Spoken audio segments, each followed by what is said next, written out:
In an entertaining game at the Cuthbury tonight, Wimborne came out on top 3-1 over Fleet Town. Three of the Wimborne absent players from last week were returned. Adam Costello was back, Matt Kemble was available again, and Sam Griffin came back. But Anthony Waters retained his place in the starting lineup, George Webb dropping to the bench. Louis Kellaway also retained his place in the starting lineup. And Wimborne started really, really well, pushing the ball around nicely to feet, and looked very much on top against a very slow starting Fleet Town team. But it took a little while for Wimborne to take the lead. If I can just find my notes.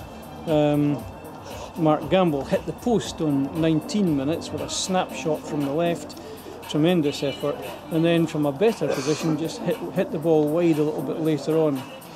First goal came in the 33rd minute, and Jamie Davidson scored a cutback from the byline from Mark Gamble, and Jamie ran in and smashed the ball into the roof of the net. Now the goal spurred Fleet Town on, and they started showing for the first time in the game, but on 40 minutes Sam Griffin made it 2-0. And the moment of the match, this with an outrageous flick by Jamie Davidson inside the penalty area over his head, and collected it himself on the byline, cut it back, and again there was again the cutback, Sam Griffin on the end of it to score. Fleet goalkeeper might be a little bit disappointed he didn't keep that one out. Just time in the first half for Jason Harville to tip over from a Fleet Town attack, but it was 2-0 at the break, and Wimborne well worth it. A chance for Simba Malambo early on in the second half as Fleet showed their intent to come out at Wimborne. But Wimborne were finding lots and lots of space, particularly down the left wing where Ant Waters was looking good. He was set free on 50 minutes, and his fierce shot just went over the bar.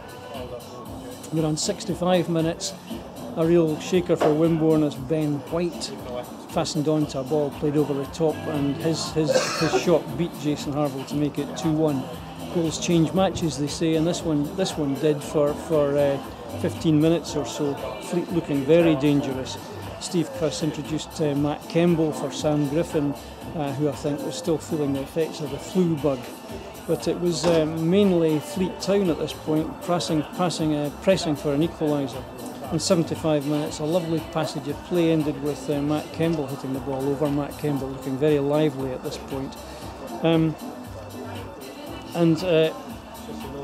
Wimborne finally sealed the game on 85 minutes when Chris Wilcox, who had come on for Ant Waters on 78 minutes, was in excellent position to get on the end of a cutback from Ian Oliver. How Ian Oliver got the ball, reached the ball in the left byline, I don't know, but reach it he did, and when he cut it back, there was Chris to side flick the ball home for his first first goal for the Magpies. All three goals then coming from balls were cut back from the byline and hit into the net. It's a devastating ball to play if you can get there. Just before Wilcox's third goal, Fleet were claiming an equaliser when a header hit the underside of the bar and bounced down on the line, but after some debate the referee awarded a corner. And there was still time in the 90th minute for Fleet Town to hit the post. This was I thought a cracking game in very cold conditions, and Fleet Town can be proud of themselves, 2-0 down at half time, but they came out and gave it a real go, and it takes two teams to make a good match, and this was a good match. This is just what Wimborne needed after a few games without a win, and they'll be up for the next two games at Sholing on Saturday and their local derby, home to AFC Totten, a week on Saturday. We hope to see you at one of those games. Well, I'm very pleased to say Steve Cuss has passed a late fitness test to join me in the summary for tonight's 3-1 win over Fleet Town. Steve, you were suffering, but that game must have made you feel a little bit better. Yeah, kind of got the bug that there was in the dressing room, I think, with a few other lads that have been playing of late with the bug, so I didn't feel great tonight, but the performance cheered me up a lot. I thought that was coming for a little while, that performance. I thought we started the game really well tonight, passed the ball well, created a number of opportunities, and we looked at goal scoring threat all night, which was the most pleasing thing for me. Yeah, and I said to you earlier that I thought if you play 4-5-1, as you've often said to me, you've got to get the midfield up to support the lone striker, and that's exactly what we did. Yeah. We got to pass it because we haven't got the physical presence to play a 50-yard ball and then expect somebody to win that and keep it up there for us. We've got to pass it, and I thought we did that really well tonight. Really, the pleasing one was the third goal for me because it was Ian that set it up, and that's our left back who's got himself in a really advanced area to square it back for Chris to get his first goal for us. But it's something else we've been working on, being able to pass it allows you to get your full-backs forward and give you a bit of width from that area as well. Yeah.